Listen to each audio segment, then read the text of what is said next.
ओम नमो भगवते वासुदेवाय नमः। स्थित प्रज्ञ कैसे चलता है? अर्जुन का यह चौथा प्रश्न परमात्मा को प्राप्त हुए पुरुष के विषय में ही था, किंतु यह प्रश्न आचरण विषयक होने के कारण उसके उत्तर में श्लोक 64 से यहाँ तक किस प्रकार आचरण करने वाला मनुष्य शीघ्र स्थित प्रज्ञ बन सकता है, कौन नहीं बन सकता, और जब मनुष्य स्थित प्रज्ञ हो जाता है उस समय उसकी कैसी स्थिति होती है, ये सब बातें बतलाई गई। अब उस चौथे प्रश्न का स्पष्ट उत्तर देते हुए स्थित प्रज्ञ पुरुष के आचरण का प्रकार बतलाते हैं। विहाय कामान य सर्वान् पुमांश्चरित निस्पृह निर्ममो निरहंकार स शांतिमधिगच्छति। अर्थात जो पुरुष संपूर्ण कामनाओं को त्याग कर ममता रहित, अहंकार रहित और स्पृहा रहित हुआ विचरता है, वही शांति को प्राप्त होता है, अर्थात वह शांति को प्राप्त है।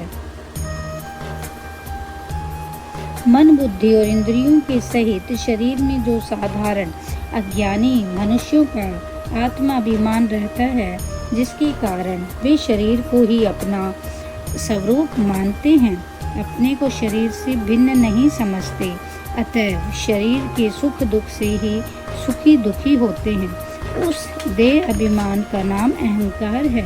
उससे सर्वथा रहित हो जाना यही निरंकार अर्थात अहंकार रहित हो जाना है। मन, बुद्धि और इंद्रियों के सहित शरीर में उसके साथ संबंध रखने वाले स्त्री, पुत्र, भाई और बंधु बांधवों में तथा गृह, धन, ऐश्वर्य आदि पदार्थों में, अपने द्वारा किए जाने वाले कर्मों में और उन कर्मों के फल रूप समस्त भोगों में साधारण मनुष्यों का ममत्व रहता है, अर्थात इन सबको वे अपना समझते हैं।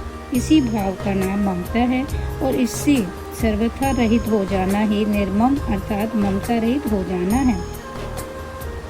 किसी अनुकूल वस्तु का अभाव होने पर मन में जो ऐसा भाव होता है कि अमुक वस्तु की आवश्यकता है, उसके बिना काम ना चलेगा, इस अपेक्षा का नाम स्पृहा है और इस अपेक्षा से सर्वथा रहित हो जाना ही निस्पृहा अर्थात स्पृहा रहित होता है। स्पृहा कामना का सूक्ष्म स्वरूप है और इस कारण समस्त कामनाओं के त्याग से इसके त्याग को अलग बतलाया गया है।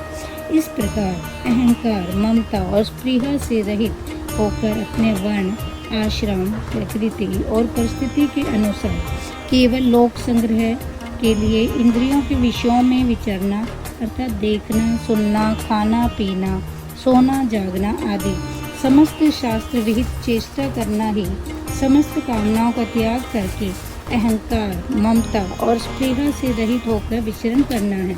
स्पृहा आसक्ति का ही कार्य है, इसलिए यहाँ स्पृहा का अर्थ आसक्ति मानने से कोई दोष तो नहीं है, परंतु स्पृहा शब्द का अर्थ वस्तुतः सूक्ष्म कामना है, आसक्ति नहीं है। अतएव आसक्ति न मानकर इसे कामना का ही सूक्ष्म स्वरूप मानना चाहिए। यहाँ पूर्ण शांति को प्राप्त सिद्ध पुरुष का वर्णन है, इसलिए उसे निष्काम और निष्पृह के साथ ही निर्मम और निरंकार भी बतलाया गया है, क्योंकि अधिकांश में निष्काम और निष्पृह होने पर भी यदि किसी पुरुष में ममता और अहंकार रहते हैं तो वह सिद्ध पुरुष नहीं है, और जो मनुष्य निष्काम, निष्पृह एवं निर्मम होने पर भी अहंकार रहित नहीं है, वह भी सिद्ध नहीं है। अहंकार की नाश से ही सबका नाश है। जब तक कारण रूप अहंकार बना है तब तक कामना, स्पृहा और ममता भी किसी न किसी रूप में रह सकती है, और जब तक किंचन मात्र भी कामना, स्पृहा, ममता और अहंकार है तब तक पूर्ण शांति की प्राप्ति नहीं होती। यहाँ शांतिम अधिगच्छति वाक्य से भी पूर्ण शांति की ही बात सिद्ध होती है। इस प्रकार की पूर्ण और नित्य शांति ममता और अहंकार के रहते कभी प्राप्त नहीं होती, इसलिए निष्काम और निष्पृह कहने के बाद भी निर्मम और निरंकार कहना उचित ही है। यह ठीक है कि निरंकार होने पर कामना, स्पृहा और ममता भी नहीं रहती, क्योंकि अहंकार ही सबका मूल कारण है। कारण के अभाव में कार्य का अभाव अपने आप ही सिद्ध है, तथापि स्पष्ट रूप से समझाने के लिए इन शब्दों का प्रयोग किया गया है। वह शांति को प्राप्त है, इस कथन का क्या भाव है? इस श्लोक में परमात्मा को प्राप्त हुए पुरुष की विचरने की विधि बतलाकर अर्जुन के स्थित प्रज्ञ विषयक चौथे प्रश्न का उत्तर दिया गया है। अतः उपयुक्त कथन से यह भाव दिखलाया गया है कि इस प्रकार से विषयों में विचरने वाला पुरुष ही परम शांति स्वरूप पर ब्रह्मा परमात्मा को प्राप्त स्थित प्रज्ञ है। ओम नमो भगवते वासुदेवाय नमः।